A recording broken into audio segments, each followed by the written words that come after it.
आहे, मी जेन्युइनली विचारलेलं आहे. कल्याण शहराचे आमदार आदरणीय विश्वनाथ भोईर दादा साहेब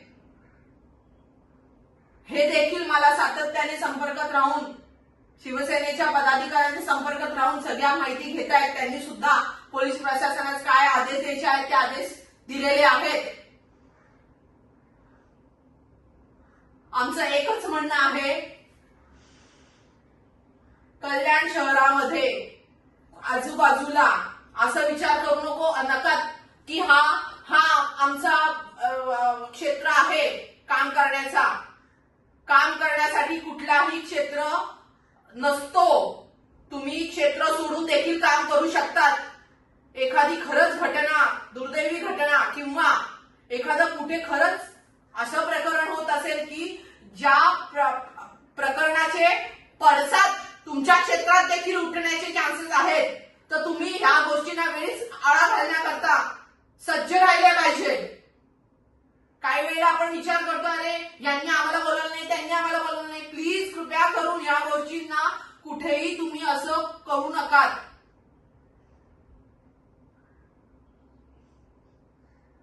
प्रत्येक जण, प्रत्येक व्यक्ती आपापल्या परीने अशा गोष्टींना थारा न देता आळा घालण्याचा प्रयत्न करत आहे. परंतु एक महिला म्हणून किंवा एक आपण बोलतो ना ऍज अ ह्युमन बिईंग, आपण या गोष्टींना कुठेतरी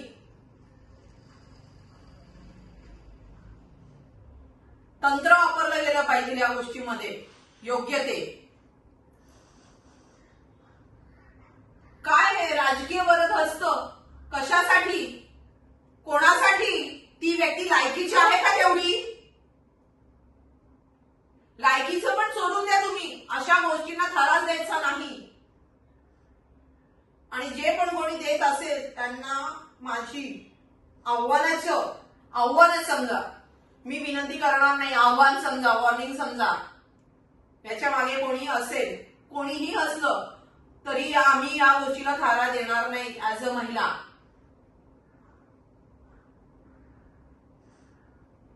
छत्रपती शिवाजी महाराजांचा इतिहास लाभलेला आहे ऐतिहासिक कल्याण नगरीला.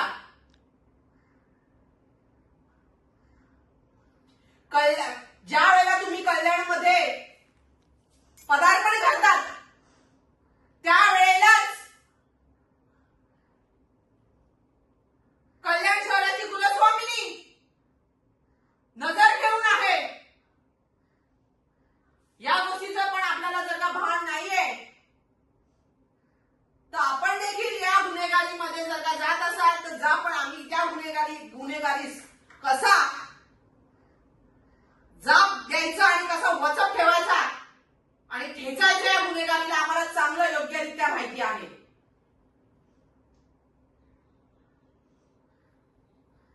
संबंधित मागच्या आठवड्यामध्ये बऱ्याच काही गोष्टी घटना घडल्या आहेत कल्याण शहरामध्ये.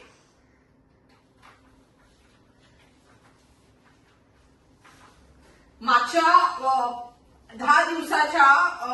ते 10 दिवसाच्या लोकसभेतील वक्तव्यामुळे किंवा चर्चांमुळे ज्या काही गोष्टींचे पडसाद अखंड महाराष्ट्रामध्ये, अखंड भारत देशामध्ये उमटलेले आहेत, त्याचे पडसाद कल्याण शहरात देखील उमटले.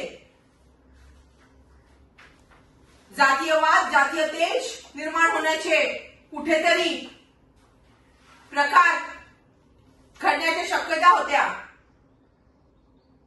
जशी की चर्चेस काही राजकीय लोकांनी चुकीच्या पद्धतीने वाव द्यायला किंवा त्याचा चुकीच्या पद्धतीने प्रकार घडवण्याचे प्रयत्न केले, त्या गोष्टीचे पडसाद कल्याण शहरामध्ये उमटू नये म्हणून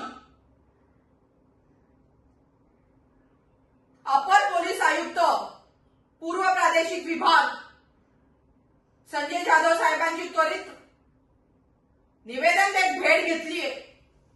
आम्ही त्याच्यामध्ये साहेबांना स्पष्ट विनंती केलेली आहे की साहेब, या जातीय तेज किंवा कुठल्याही जाती धर्माचा गोष्टींवरनं कल्याण शहराची शांतता भंग झाली नाही पाहिजे. ही आदरपूर्वक विनंती देखील केली. तसंच कुठल्याही शासकीय किंवा अशासकीय मालमत्तेस नुकसान झाले नाही पाहिजे. महिला, अल्पवयीन मुली तसंच मुलं, चिमुकले, ज्येष्ठ यांच्या जीवास कुठल्याही प्रकारची हानी झाली नाही पाहिजे. हे स्पष्ट आम्ही निवेदनामध्ये मेन्शन केलेलं आहे. आम्ही याच्या निवेदनात आम्ही या सर्व गोष्टी स्पष्ट सांगितलेल्या आहेत. पोलीस प्रशासनाने तसेच कल्याण परिमंडळ 3 सहाय्यक पोलीस आयुक्त अतुल झेंडे साहेब यांनी देखील त्वरित दखल घेत